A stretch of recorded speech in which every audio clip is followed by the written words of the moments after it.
जब वो बोलते हैं तो पूरी दुनिया उन्हें बड़े चाव से सुनती है। ये शब्द अमेरिका की पूर्व राष्ट्रपति बराक ओबामा के हैं, जो उन्होंने भारत के पूर्व प्रधानमंत्री डॉक्टर मनमोहन सिंह के लिए कहे थे।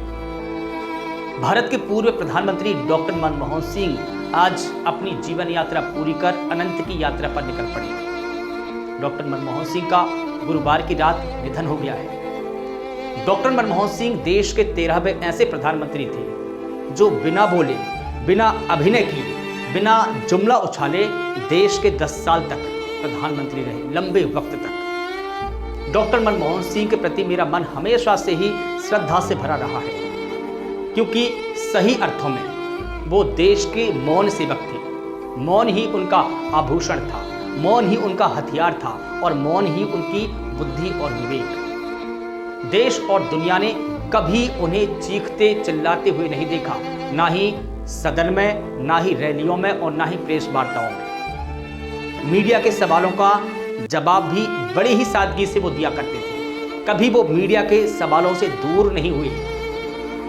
शायद यही कारण है कि असाधारण बुद्धि के धनी बराक ओबामा ने मनमोहन की प्रशंसा की और पूर्व प्रधानमंत्री के सामने आई कई चुनौतियों को उन्होंने याद किया है। वो कहते हैं कि जब मनमोहन सिंह बोलते हैं तो पूरी दुनिया उन्हें बड़े चाव से सुनती है। बराक ओबामा ने कहा कि मनमोहन सिंह भारतीय अर्थव्यवस्था के आधुनिकीकरण के इंजीनियर हैं। उन्होंने लाखों नहीं बल्कि करोड़ों भारतीयों को गरीबी के दुष्चक्र से बाहर निकालने के लिए हर संभव प्रयास किया।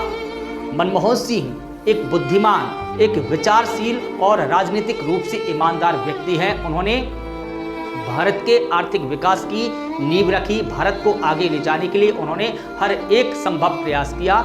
शायद यही कारण है कि भारत की अर्थव्यवस्था आज दुनिया के शिखर पर है। अमेरिका के पूर्व राष्ट्रपति बराक ओबामा ने अपनी राजनीतिक सफर पर लिखी किताब अ प्रोमिस्ड लैंड में नवंबर 2010 की भारत की यात्रा के बारे में करीब 1400 शब्दों में लिखा है, विस्तार से वर्णन किया है। उस वक्त मनमोहन सिंह भारत के प्रधानमंत्री थे। ओबामा ने लिखा कि मनमोहन सिंह का प्रधानमंत्री के रूप में चुनाव देश की प्रगति की दिशा में एक प्रयास था, लेकिन सच तो यह है कि वो अपनी लोकप्रियता की वजह से प्रधानमंत्री नहीं बने, बल्कि गांधी परिवार माने सोनिया गांधी ने उन्हें प्रधानमंत्री बनाया था। सब जानते हैं कि उस वक्त के हालात क्या थे, सोनिया गांधी क्यों प्रधानमंत्री नहीं बनना चाहती थी। लेकिन बराक ओबामा आगे लिखते हैं कि मनमोहन सिंह ऐसे बुजुर्ग सिख नेता थे जिनका कोई राष्ट्रीय राजनीतिक आधार नहीं था। ऐसे नेता से सोनिया गांधी को अपने 40 वर्षीय बेटे राहुल गांधी के लिए कोई सियासी खतरा नहीं दिखा, क्योंकि तब वो उन्हें बड़ी भूमिका के लिए तैयार कर रही थी। बराक ओबामा लिखते हैं कि नवंबर की उस रात मनमोहन सिंह का घर छोड़ते हुए मैं सोच रहा था कि 78 साल के प्रधानमंत्री जब अपनी जिम्मेदारी से अलग होंगे तो क्या होगा। क्या मसाल कामयाबी के साथ राहुल गांधी तक पहुंच पाएगी? उनकी मां ने जो नियति तय की है, क्या वो पूरी हो पाएगी? ये सारे सवाल बराक ओबामा के मन में थे जब वो पूर्व प्रधानमंत्री डॉक्टर मनमोहन सिंह के घर से बाहर निकले उनसे मुलाकात के दौरान। वैसे भी मनमोहन सिंह का कार्यकाल भारत की राजनीति में एक ऐतिहासिक मील का पत्थर माना जाता है। ओबामा ने उन्हें विनम्र टेक्नोक्रेट के रूप में वर्णित किया है, जिन्होंने किसी भी भाषण या प्रचार के बिना लोगों का विश्वास अर्जित किया, विश्वास हासिल किया।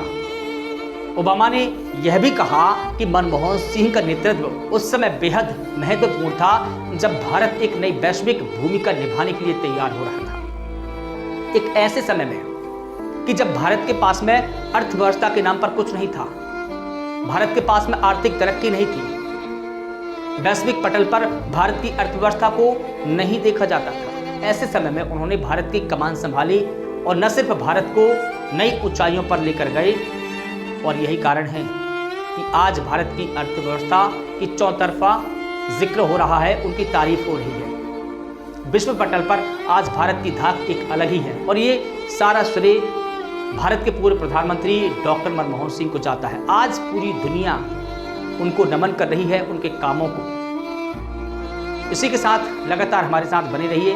नमस्कार।